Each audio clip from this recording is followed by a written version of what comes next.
welcome to day 6 of our Bible study series on the Sermon on the Mount.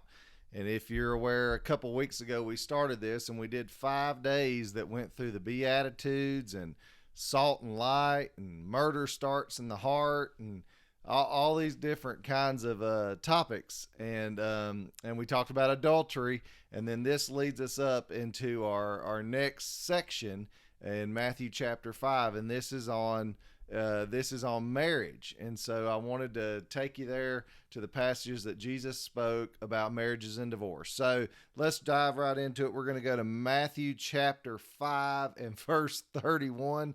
Let's read down a little bit. And in my Bible's title heading, it says marriage is sacred and binding. So let's read that real quick. It says, furthermore, it has been said, whoever divorces his wife, let him give her a certificate of divorce.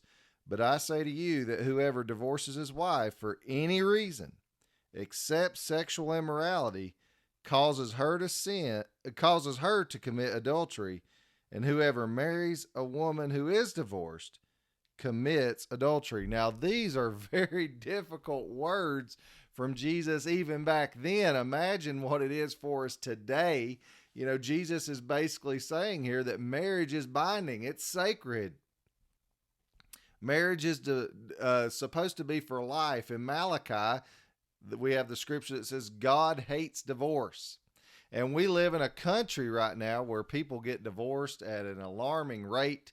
You know, people, over 50% of secular marriages end in divorce, and the church marriages are tracking about the same. And I would say a lot of that has to do with the hardness of our hearts and just not wanting to lean on the Lord in times of trouble in a marriage. Normally, marriages break up because people are struggling with money issues, or we struggle with our sexuality where somebody gets eyes for someone else, or maybe their partner's not kind or not respectful or doesn't love them in the way they should, and their affections get drawn away. But here, Jesus says it shouldn't be this way, because whoever divorces his wife for any reason except for sexual immorality causes her to commit adultery. And then he goes on to say, hey, men, don't marry divorced women, especially if it's in this context, if it's in a context where there's been sexual immorality.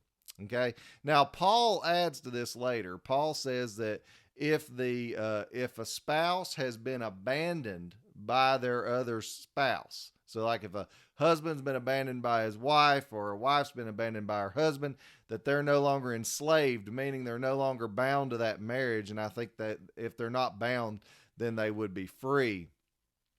Why does this matter? Well, because marriages are the cornerstone of our family unit and our societal structure. And as the family goes, the society and the culture goes.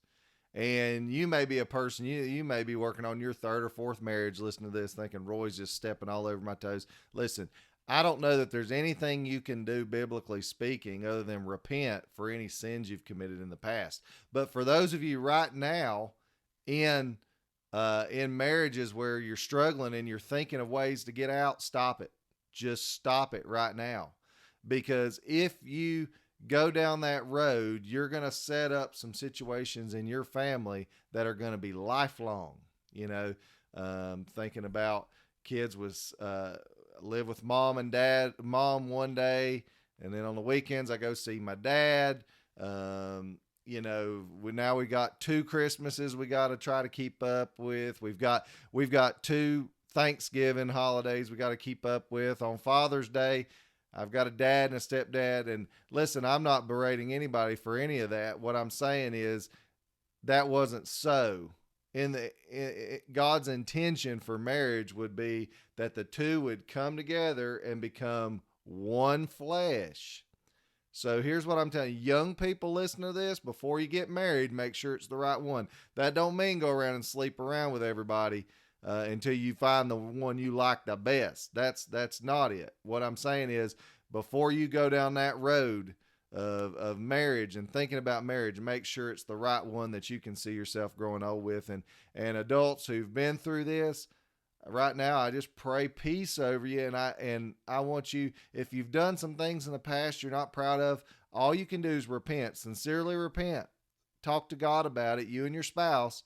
Put all the things on the table and then move forward and where you're at now, live in a godly marriage, because I don't see God honoring another divorce and another broken family situation.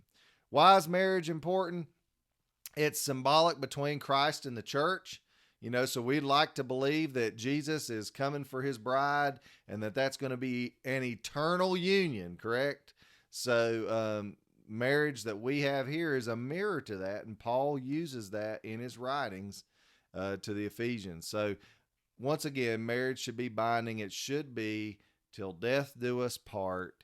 And, if you're in a situation right now where you're struggling, I just ask, why don't you just pray? Ask God about it.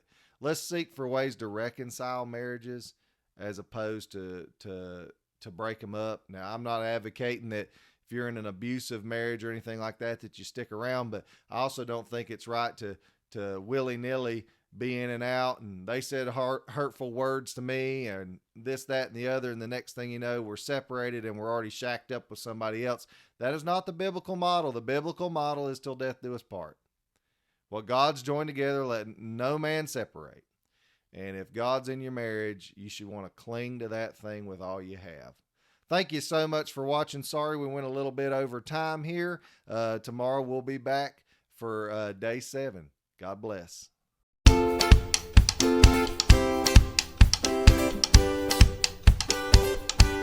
Subscribe for more.